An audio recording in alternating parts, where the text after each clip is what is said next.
సీనియస్ వార్తలకు స్వాగతం. నా పేరు జగన్నాథ్ రెడ్డి. యూరియా సరఫరా చేయడంలో కేంద్ర రాష్ట్ర ప్రభుత్వాల వైఫల్యం, కాంగ్రెస్ ప్రభుత్వంలో రైతులకు కన్నీళ్ల కష్టాలు. రాష్ట్ర బీసీ కమిషన్ మాజీ సభ్యులు శుభవ్రత్ పటేల్. యూరియా కోసం క్యూ లైన్లో నిల్చున్న రైతులకు పండ్లు పంపిణీ. కేంద్ర రాష్ట్ర ప్రభుత్వాల వైఫల్యంతో తెలంగాణ రాష్ట్రంలో రైతులు రోడ్డుపైకి వచ్చి కన్నీళ్లు పెట్టుకునే పరిస్థితి ఏర్పడిందని రాష్ట్ర బీసీ కమిషన్ మాజీ సభ్యులు శుభవ్రత్ పటేల్ అన్నారు. బుధవారం తాండూరు పట్టణంలోని ఎల్మకనే సహకార సంఘం కార్యాలయం వద్ద యూరియా బస్తాల కోసం బారులు తీరిన రైతులను శుభవ్రత్ పటేల్ పలకరించారు. ఉదయం నుంచి తిండి తిప్పలు మాని పస్తులు ఉన్న రైతులకు పండ్లను పంపిణీ చేశారు. అనంతరం ఆయన కార్యాలయంలో రైతుల కోసం అందుబాటులో ఉన్న యూరియా బస్తాల నిల్వలను అధికారులను అడిగి తెలుసుకున్నారు. ఈ సందర్భంగా ఆయన మాట్లాడుతూ తెలంగాణ రాష్ట్రంలో రైతులకు యూరియా బస్తాల కొరత ఏర్పడడం కాంగ్రెస్ ప్రభుత్వానికి చిగ్గుచేటని మండిపడ్డారు. గతంలో మాజీ ముఖ్యమంత్రి కేసీఆర్ ముందు చూపుతో రైతులకు యూరియా కష్టాలు రాకుండా చూశారని గుర్తు చేశారు. కాంగ్రెస్ ప్రభుత్వం రైతులను రోడ్డుకెక్కేలా బారులు తీరేలా పరిస్థితి తీసుకురావడం సిగ్గుచేటని అన్నారు. యూరియా బస్తాల కోసం రైతులు తిండి తిప్పలు మాని పస్తులుండేలా చేసిన పాపం కేంద్ర రాష్ట్ర ప్రభుత్వాలకే వస్తుందని విమర్శించారు. అదేవిధంగా కాంగ్రెస్ నాయకుల ఇళ్లలో యూరియా బస్తాల నిల్వలు ఉంచుకొని రైతులను పడిగాపులు పడేలా చేస్తుందని మండిపడ్డారు. ప్రభుత్వం తక్షణమే రైతులకు యూరియా బస్తాలను అందించాలని, లేదంటే మరో ఉద్యమం తప్పదని హెచ్చరించారు. ఈ కార్యక్రమంలో బీఆర్ఎస్ నాయకులు బాను, అబిద్, చావు, సాయి కుమార్, మల్లేశం, శ్రీధర్, మనోహర్ తదితరులు ఉన్నారు.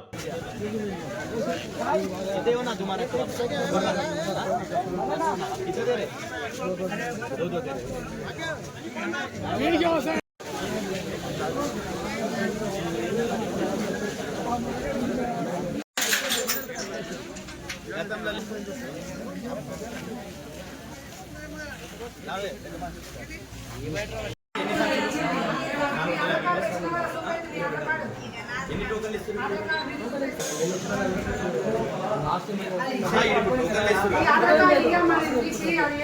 అంటే నీకు ఇప్పుడు రసీదు ఏదో ఇస్తారు కదా, ఇస్తారు. దాని మీద వాళ్ళు టోకన్ ఇస్తారు కదా.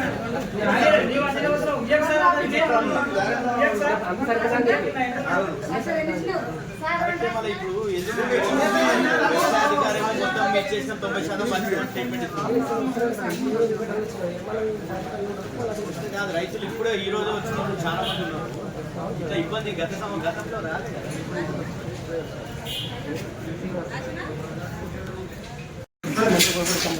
ఒక్కొక్క సంచి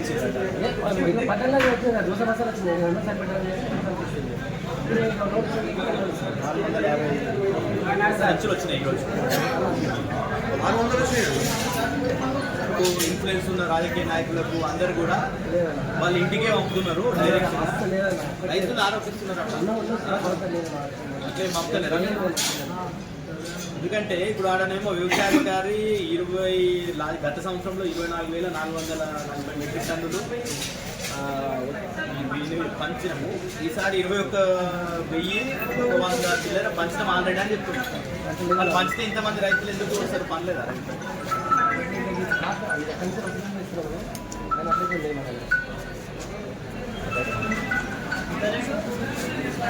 రైతుల వద్దకు ఎల్మకన్య అగ్రికల్చర్ సొసైటీ దగ్గరికి రావడం జరిగింది. ఇక్కడ వస్తే రైతుల బాధలు చూస్తే వాళ్ళు ఉదయం నుండి పస్తులుండి ఇక్కడ లైన్లో నిలబడి ఇచ్చేటటువంటి 2 బస్తాల కోసం 4-5 గంటలు ఇక్కడ వేచి ఉండేటటువంటి దుస్థితి ఈ ప్రభుత్వంలో దాపరించింది. ఈరోజు మొత్తం రాష్ట్ర వ్యాప్తంగా ఎక్కడ చూసినా కానీ రైతులందరూ కూడా మొత్తం రోడ్లపైనకి వచ్చి వాళ్ళ పాస్బుక్లు జిరాక్సులు లైన్లలో పెట్టడం, చెప్పులు లైన్లలో పెట్టడం. ఈరోజు లైన్లలో పోలీస్ వాళ్ళు రైతులను యూరియా అడిగినటువంటి రైతుల మీద దాడులు చేయడం, అక్కడ ఉండేటటువంటి లైన్లలో ఘర్షణలు చేయడం, పోలీసు వాళ్ళని పెట్టి యూరియా పంపిణీ చేయడం, ఇవన్నీ కూడా తెలంగాణలోనే ఈరోజు ఈ దానికి అద్దం పడుతుంది. మొత్తం కూడా రైతులు ఏ విధంగా కష్టాలు అనుభవిస్తున్ననే దానికి ఇక్కడ వచ్చినటువంటి ఇక్కడ చూస్తుంటే వాళ్ళ పాపం ఎంతో బాధాకరంగా వాళ్ళకు ఉన్నటువంటి 3 ఎకరాలు 4 ఎకరాల్లో వాళ్ళు వేసుకున్నటువంటి పంటలకు కొనుక్కుందాం, పైసలు పెట్టి కొనుక్కుందాం అంటే దొరికినటువంటి పరిస్థితిలో ఈరోజు యూరియా సమస్యలు ఉన్నాయి. రాష్ట్రానికి కావాల్సినటువంటి యూరియా పూర్తి స్థాయిలో సరఫరా తేవడంలో వీళ్ళు రాష్ట్ర ప్రభుత్వం, ఇవ్వడంలో కేంద్ర ప్రభుత్వం నిర్లక్ష్యం వహించి ఈరోజు రైతులందరినీ రోడ్ల మీద తీసుకొని వచ్చినటువంటి కారణం ఈ 2 ప్రభుత్వాలు, ముఖ్యంగా రాష్ట్ర ప్రభుత్వం, కేంద్ర ప్రభుత్వం. కాంగ్రెస్ ఇక్కడ, అక్కడ దేశంలో బీజేపీ.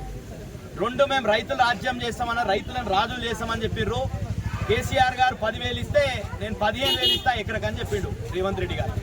ఈరోజు ఆ 15,000 ఎక్కడ పోనో దేవుడు కానీ ఈరోజు మేము పైసలు పెట్టి కొనుక్కుంటాం, మా పంటలకు ఎరువులు వేసుకుంటాం అని చెప్తే యూరియా బస్తా దొరికినటువంటి పరిస్థితి దుస్థితి తెలంగాణలో దాపరించింది. ముఖ్యంగా ఇది రేవంత్ రెడ్డి గారి సొంత జిల్లా. ఆయన ఇక్కడనే పక్క కొడంగల్లో ఆయన ఎమ్మెల్యేగా గెలిచి ముఖ్యమంత్రి అయినాడు రాష్ట్రానికి. కానీ ఈరోజు రైతుల పరిస్థితి చూసుకుంటే దీనంగా ఉన్నది. మహిళలు వాళ్ళ ఇళ్లలో వంటలు చేయకుండా వచ్చి ఇక్కడ లైన్లలో నిలబడేటువంటి పరిస్థితి ఎందుకు వచ్చింది? ఈ రాష్ట్ర ప్రభుత్వం ఇండెంట్ పెట్టి 9,80,000 మెట్రిక్ టన్నుల కోసం ఇండెంట్ పెట్టినప్పుడు ఈ రాష్ట్రానికి 6 లక్షల మెట్రిక్ టన్నుల ఎరువులు కూడా సప్లై కాలే. గతంలో 10 సంవత్సరాల కేసీఆర్ పాలనలో ఎప్పుడైతే అన్సీజన్ ఉంటుందో ఆ అన్సీజన్లోనే రైతులకు సంబంధించినటువంటి ఎరువులు ముందస్తు ప్రణాళికతోని ఎరువులను తెచ్చుకొని బఫర్ స్టాక్గా రాష్ట్రంలో పెట్టుకొని సీజన్లో వానాకాలం సీజన్ కావచ్చు, రబీ సీజన్లో కావచ్చు, రైతుల కష్టాలు లేకుండా ఎరువులు సప్లై చేసినటువంటిది కేసీఆర్ గారి 10 సంవత్సరాల పాలన. ఈరోజు చూసుకుంటే వీళ్ళకు ఒక విజన్ లేదు. వీళ్ళకల్లా ఉన్నదల్లా ఏడ కమిషన్లు తీసుకోవాలి. ఈ రైతుల దగ్గర ఏమైనా కమిషన్ వచ్చేది ఉంటే డెఫినెట్గా వీళ్ళకు కూడా ఎరువులు సప్లై చేస్తుంది. కానీ ఇక్కడ కమిషన్లు ఇచ్చే పరిస్థితి లేదు కాబట్టి రైతులని మొత్తం కూడా రోడ్ల పాలు చేసినటువంటి పరిస్థితి తెలంగాణలో దాపరించింది.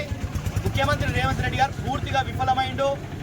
ఒక విధంగా ఆయన ఏం చెప్తాడంటే ఒక సందర్భంలో అసలు రైతులు ఎవరు చేస్తలేరు, సినిమా టికెట్ల కోసం వెయిట్ చేసినట్టు. మీరు సినిమాల కోసం వెయిట్ చేస్తారా? సినిమాలో చూడడానికి లైన్లలో నిలబడతారా? వీళ్ళ రైతులని సినిమా చూసేటటువంటి వాళ్ళతోని కంపేర్ చేస్తున్నాడు రేవంత్ రెడ్డి గారు. ఈరోజు సినిమా అనేది విలాసం కోసం చూస్తారు, వినోదం కోసం చూస్తారు. కానీ ఇది పొట్ట తెరువు కోసం, ఒకరి పొట్ట నింపడం కోసం. ఈరోజు మనమంతా మన నోట్లకు 5 ఏళ్ళు పోతున్నాయంటే ఈ రైతులందరూ కూడా పంటలు పండిస్తే మన నోట్లకు 5 ఏళ్ళు పోతున్నాయి. రేవంత్ రెడ్డి గారు అది మర్చిపోయి సినిమా టికెట్ల కోసం నిలబడ్డట్టు రైతులు ఎరువుల కోసం నిలబడుతున్నారు. మొదటోళ్లకు చివరోళ్లకు సేమ్ టైంలో దొరకదు కాబట్టి రోడ్ల మీద తిరుగుతున్నారు రైతులు. అది చూసి మిగతా పక్షాలంతా కూడా ధర్నాలు చేస్తున్నాయి అని చెప్పి ఇంకా కూడా ఇక్కడ ఉన్నటువంటి లోటుపాట్లను గుర్తించకుండా రేవంత్ రెడ్డి గారు మాట్లాడుతున్నారు. రేవంత్ రెడ్డి గారు మేము ప్రశ్నిస్తున్నాం, నీకు ఎరువులు తెలంగాణ రాష్ట్రానికి ఈ వర్షాకాలానికి ఎన్ని ఎరువులు కావాలి, ఎన్ని మెట్రిక్ టన్నుల ఎరువులు కావాలి, ఎన్ని మెట్రిక్ టన్నుల ఎరువులు వచ్చినాయి? దీనికి కారణం మీ ప్రభుత్వం నిర్లక్ష్యం ఉంది, కేంద్ర ప్రభుత్వ నిర్లక్ష్యం ఉంది. దీన్ని ఒప్పుకోవాల్సినటువంటి అవసరం ఉన్నది. రైతులు ఇక్కడ పని లేక ఇక్కడ వచ్చి తిరుగుతున్నారా? ఈరోజు రైతులు వ్యవసాయ క్షేత్రంలో వ్యవసాయంలో వాళ్ళ పంట పొలాల్లో పనులు చేసుకునేది విడిచిపెట్టి గంటల తరబడి ఇక్కడ రోడ్ల మీద తిరగాల్సినటువంటి అవసరం ఎందుకు వచ్చింది? కాబట్టి ఇప్పటికన్నా ఈ సీజన్ మొత్తం కూడా రైతులను రోడ్ పాటు చేసినావు. వచ్చే సీజన్లోనన్నా మీరు ఒక ప్రణాళికతోని కేసీఆర్ గారి డైరెక్షన్లో గతంలో కేసీఆర్ గారు ఎంత మంచి ఎరువులు అందించిండో అది చూసుకొని నేర్చుకొని మీరు అదే విధంగా ఎరువులు సప్లై చేయాలని చెప్పేసి డిమాండ్ చేస్తున్నాం. మీరు రైతులకు ఆల్రెడీ అకాల వర్షాలతో చాలా మంది నష్టపోయారు. ఇప్పటి వరకు ఆ లెక్కలు లేవు, నష్టపరిహారం లేదు. కానీ చాలా మాట్లాడుతుండ్రు రేవంత్ రెడ్డి గారు. రైతులకు రాజులు చేస్తా అన్నాడు, ఎక్కడ చేసిడు? రాజులను రోడ్ల మీద తీసుకొని వచ్చిండు రేవంత్ రెడ్డి గారు. కాబట్టి ఈరోజు రైతులందరూ కూడా ఈ లైన్లలో సొమ్మసిల్లి పడిపోయినట్టు ఈరోజు పోలీస్ పహారంలో ఎందుకు ఉండాలి వాళ్ళు? కాబట్టి ఇట్లాంటి నిర్లక్ష్యమైనటువంటి వైఖరిని ప్రభుత్వం విడనాడాలి. తక్షణమే రైతులకు కావలసినటువంటి ఎరువులని సప్లై చేయాలి. అదేవిధంగా చాలా మంది కాంగ్రెస్ నాయకులంతా కూడా బ్లాక్ చేస్తున్నారు అనేది తెలుస్తుంది. ఎందుకంటే జిల్లా వ్యవసాయాధికారి నేను ఒక స్టేట్మెంట్ ఇచ్చాడు. ఏమన్నాడు? గతం సీజన్ సంబంధించి 24,400 మెట్రిక్ టన్నుల యూరియా మేము గత సీజన్లో పంపిణీ చేసినాం. ఈ సంవత్సరం 21,000 మెట్రిక్ టన్నులు ఆల్రెడీ పంపిణీ చేసినాం. అంటే ఈరోజు ఆయన చెప్పిన లెక్కలో 90% పనిచేసినాం అంటారు. ఇక్కడ రైతులను అడిగితేనేమో వాళ్ళకి ఇప్పుడే ఈ రోజే వచ్చినాం, మేము ఈ రోజు 2 బస్తాలు ఇస్తున్నారు, మాకు 10 బస్తాలు కావాలి, 8 బస్తాలు కావాలని అడుగుతున్నారు.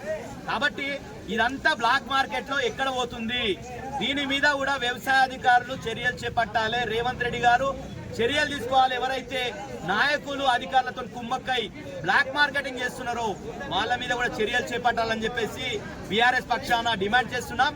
తొందరగానే ఎరువులు తొందరగా సప్లై చేయాలని కూడా బీఆర్ఎస్ పక్షాన డిమాండ్ చేస్తున్నాం.